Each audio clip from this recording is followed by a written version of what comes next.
So we know Spirit Airlines is the okayest airlines, but what As went if late wrong night with comedians needed another reason to make fun of Spirit Airlines, the discount pioneer filed for bankruptcy in November. You're trying to tell me they weren't in bankruptcy this entire time? I mean, as bad The as they number of are. passengers boarding U.S. airlines hit an all-time high in 2024.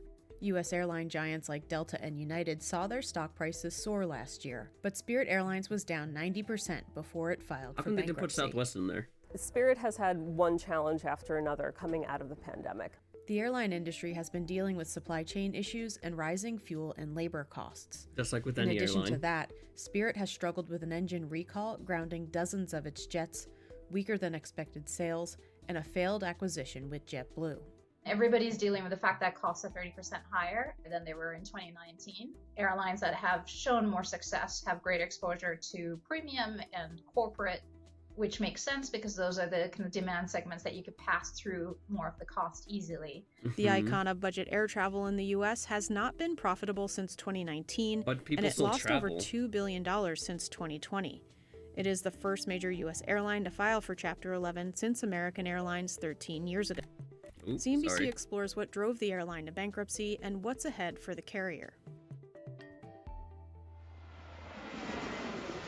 Spirit Airlines is known for its bright yellow planes and cheap fares, a business model that helped reshape the airline industry. Before the pandemic, Spirit was one of the more profitable U.S. airlines. They became Sometimes when it's wildly cheap doesn't mean it's successful good, though, for right? a pretty simple business model. They offered a rock-bottom fare, and they charged fees for everything else.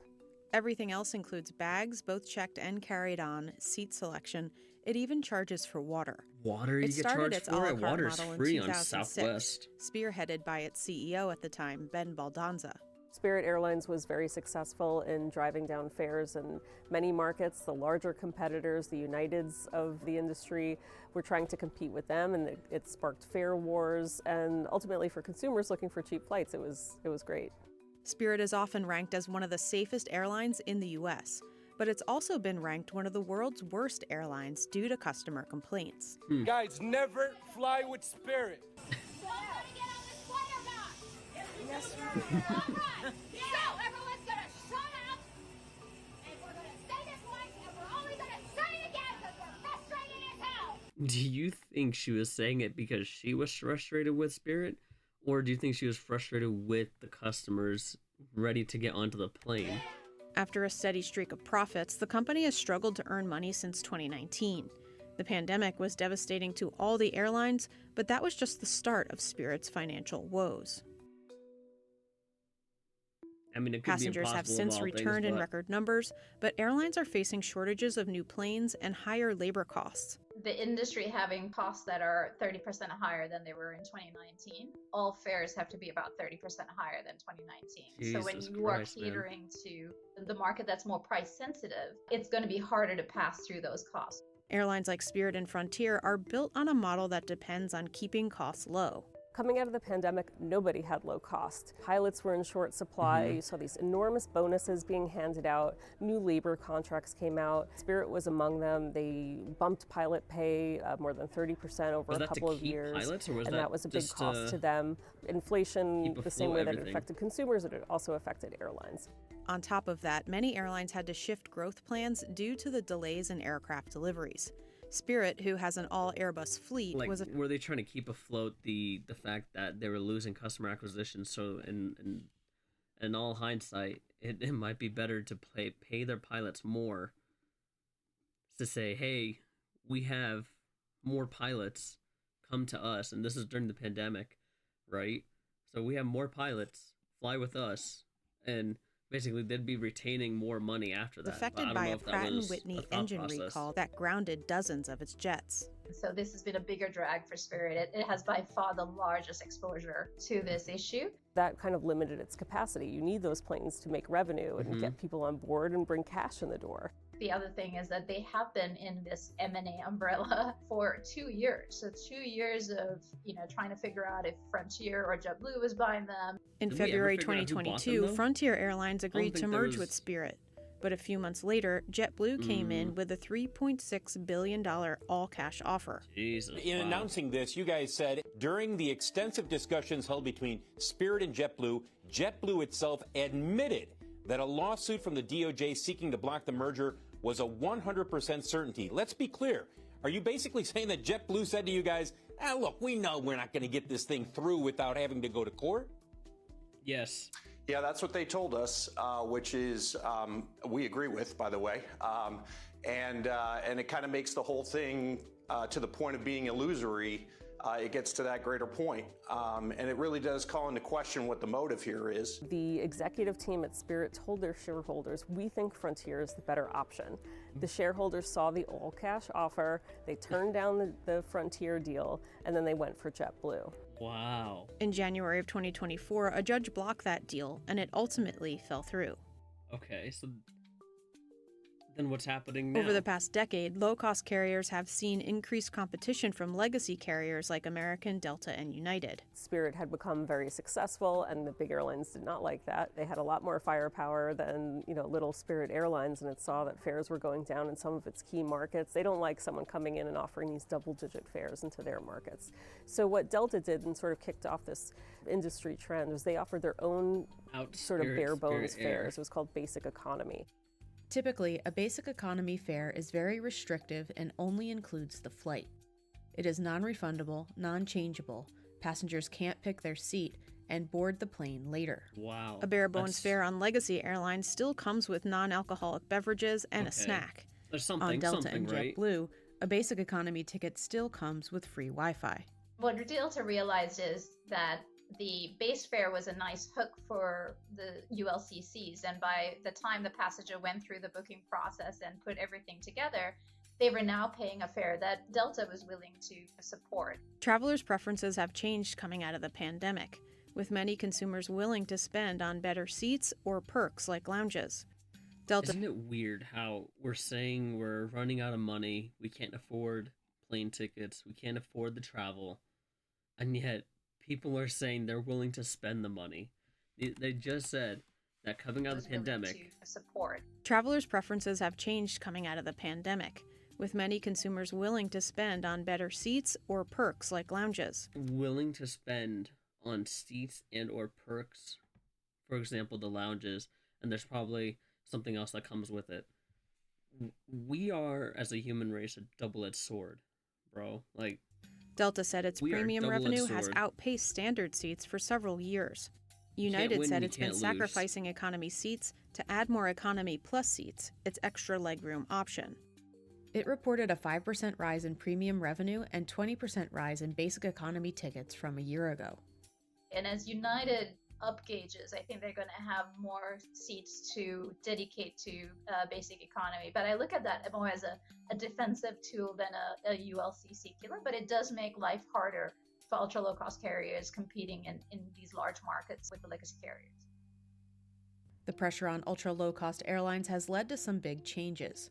Spirit and Frontier got rid of most ticket change fees last year and started offering pricing bundles that includes things they used to charge. Enjoy complimentary snacks and drinks, including alcohol, 21 up.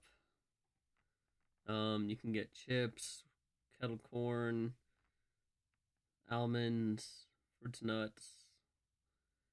Perks of going big include a big front seat, one carry-on bag, first checked bag, so then after that you have to pay for it, priority check-in, group 1 priority boarding, streaming Wi-Fi, go comfy, own both armrests, and complimentary small snack and non-alcoholic drink when you go comfy. Perks of going comfy include comfy seat, which means the middle seat is blocked. So that means if you or someone else gets the outer edge, that middle seat is blocked off. Okay. One carry-on first checked and group 2 priority. I don't understand. Separately for.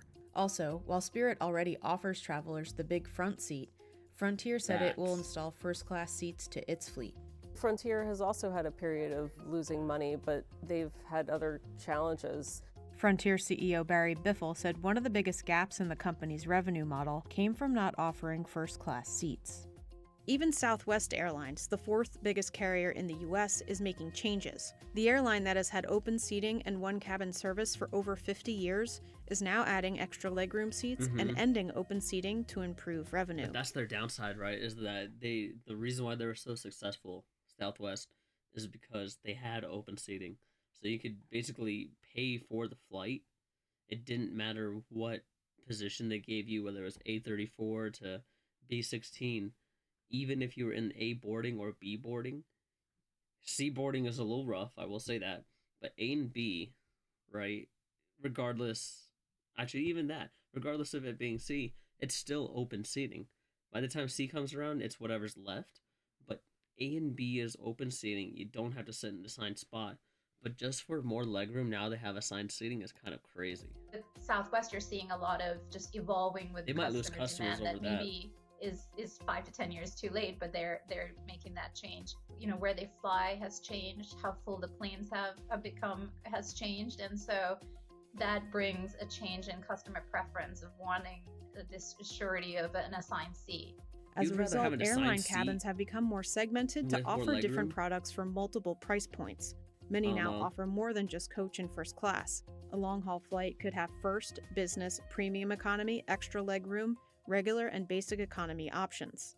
Everybody's kind of recognizing that people are willing to pay up for experiences. And it's interesting where most of the changes are happening is in the middle end of the experience segment. So it's not first class seats that are getting No, it's all added. mid. It's really premium economy. Yep. That model is so important to airlines' loyalty programs, which is really what drives their profits these days. It's had enormous growth. These credit card agreements with some of the country's biggest banks bring in billions of dollars for airlines. And if you don't offer products that customers can cash in those points for, then you're toast.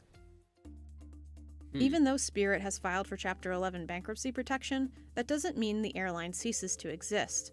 The airline will continue to operate and sell tickets for future flights. Analysts expect Spirit to come out of this process a smaller airline with fewer routes.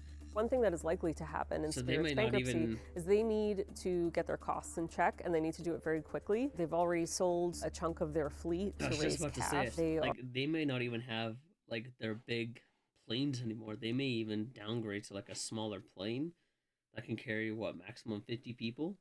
Are right? also likely to Maybe. lay off more of their workforce. They've furloughed more than 300 pilots, but there is probably more shrink in the company to come. Merger talks could also resume in 2025. I think a combined Spirit and Frontier give them the best chance of really giving Yeah, a good but it competition depends on how much to they're willing the legacy to get carriers the and the payout low-cost for. carriers, because you get a ubiquitous network, you get economies of scale, and a lot of benefits that can help you go after that market. Spirit said in an emailed statement to CNBC that its new travel options and increased flexibility reflect our ongoing efforts to provide greater value and comfort, and that it is well positioned for long-term success, and are confident that we will become an even stronger competitor upon We can emergence only from the hope, Chapter right? 11 process. With all of these challenges facing low-cost carriers, questions remain about whether the low-cost model is dead or if it's just evolving. They are recognizing that they can appeal to a passenger that wants a little bit better experience, like extra leg room, maybe a little bit more service in flight. So they are recognizing that and trying to appeal to that and expand their customer base a little bit more. But in general, I don't think low-cost carrier industry is dead. It just needs to be resized for the current realities. No. I think there's a lot to improve on for Spirit Airlines. I mean, if they don't get this buyout, have they even been Spirit Airlines?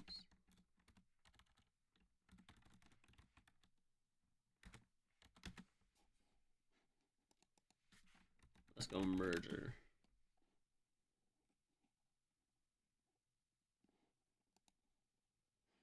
Yeah, so the last thing that happened was October of 24, a few months ago. Spirit and Frontier resumed merger talks, but they ultimately failed. So if they can't merge with another airline, I think they might just have to reduce everything on their side. Otherwise, they just have to officially call it quits. But I don't know. if Spirit was doing a little bit better overall, right? It's like Ryanair. Ryanair in Europe is probably the world's, like, in comparison to Spirit, they're both on the same line as the world's okayest, and I use that lightly, airline. But I think there's a lot wrong with Spirit Airlines. They just need to figure it out if they want to succeed and get bigger and better like they once were. But the competition, it doesn't do any justice, since United, Frontier, and Southwest are offering a little bit more than Spirit can right now, even though they're trying to do the same thing. Because of their reputation, it's hurting them. It truly is.